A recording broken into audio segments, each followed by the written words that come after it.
ગોધરા નગરપાલિકા સ્વચ્છતા અભિયાન બાબતે નગરજનો દ્વારા અનેકવાર લેખિત અને મૌખિક રજૂઆત કરવા છતાં પૂરતી સ્વચ્છતા ન થતી હોવાના આક્ષેપો કરવામાં આવી રહ્યા છે। આ અગાઉ જાગૃત યુવા ફાઉન્ડેશન ટ્રસ્ટ દ્વારા કચરો નગરપાલિકામાં ઠાલવવાનો કાર્યક્રમ પણ યોજાયો હતો। તેમજ ટ્રસ્ટ દ્વારા માનવ અધિકાર આયોગને પણ રજૂઆત કરવામાં આવી હોવાનું જણાવવામાં આવ્યું હતું। આ બધી બાબતોને ધ્યાને લઈ પ્રાદેશિક કમિશનરની કચેરી દ્વારા 2 ઇન્સ્પેક્ટરોની નિમણૂક કરવામાં આવી છે। આ બંને ઇન્સ્પેક્ટરો દ્વારા અઠવાડિયાના 5 દિવસ સફાઈ ઇન્સ્પેક્ટરો અને સુપરવિઝનને સાથે રાખી સફાઈ કામગીરી હાથ ધરવામાં આવશે। તેમજ કામગીરી અંગેનો ફોટા સહિતનો રિપોર્ટ કમિશનર કચેરીમાં મોકલવા જણાવવામાં આવ્યું છે। પ્રાદેશિક કમિશનર કચેરી વડોદરા તરફથી ગોધરા નગરપાલિકાને એક પત્ર પાઠવવામાં આવ્યો છે, જેના અંદર સફાઈની કામગીરી ગોધરા શહેરમાં અસરકારક રીતે થાય એ માટેનું સૂચન કરવામાં આવ્યું છે। મુખ્યત્વે એના અંદર 2 વાતોનો ઉલ્લેખ કરવામાં આવ્યો છે।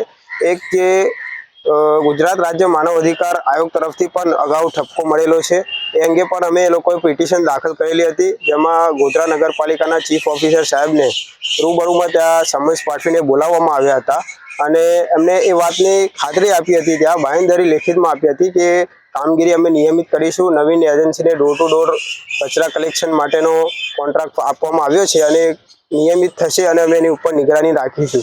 છતાં પણ અત્યારે ગોધરા શહેરના અનેક વિસ્તારોમાં ડોર ટુ ડોર નિયમિત દૈનિક ફરજિયાત જવાની જગ્યાએ 2-3 દિવસે કચરા કલેક્શન થાય છે એવી ફરિયાદો અમને મળી રહી છે અને એમાં મોટા પ્રમાણમાં ભ્રષ્ટાચાર થતો હોય એવું અમને લાગી રહ્યું છે।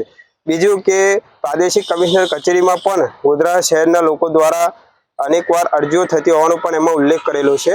એ અંગે અમે લોકહિત જાગૃત યુવા ફાઉન્ડેશન ટ્રસ્ટ દ્વારા પણ અઠવાડિયા પહેલા પ્રાદેશિક કમિશનર સાહેબને રૂબરૂ મળીને રજૂઆત કરી હતી અને ખૂબ જ અસરકારક અને સકારાત્મકતા દાખવીને કમિશનર સાહેબે ગોધરા નગરપાલિકાને પત્ર પાઠવ્યો છે અને અમને આશા છે કે નવા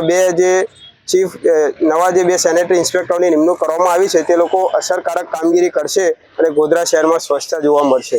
ડોર ટુ ડોરના જે એમને કોન્ટ્રાક્ટ આપવામાં આવ્યો છે એની શરતોમાં સ્પષ્ટ લખવામાં આવ્યું છે કે દૈનિક નિયમિત અને ફરજિયાત કચરા કલેક્શન કરવાનું રહેશે। છતાં પણ 2 અને 3 દિવસે કલેક્શન ઘણા વિસ્તારોમાં થતું હોય છે, એની ફરિયાદો મળી રહી છે અને નગરપાલિકાના જે સફાઈ વિભાગમાં રજીસ્ટર છે એના પણ અંદર દરેક વિસ્તારની ફરિયાદો છે કે ભાઈ નિયમિત કરતા નથી, છતાં પણ એને નિયમિત કરવામાં આવતું નથી।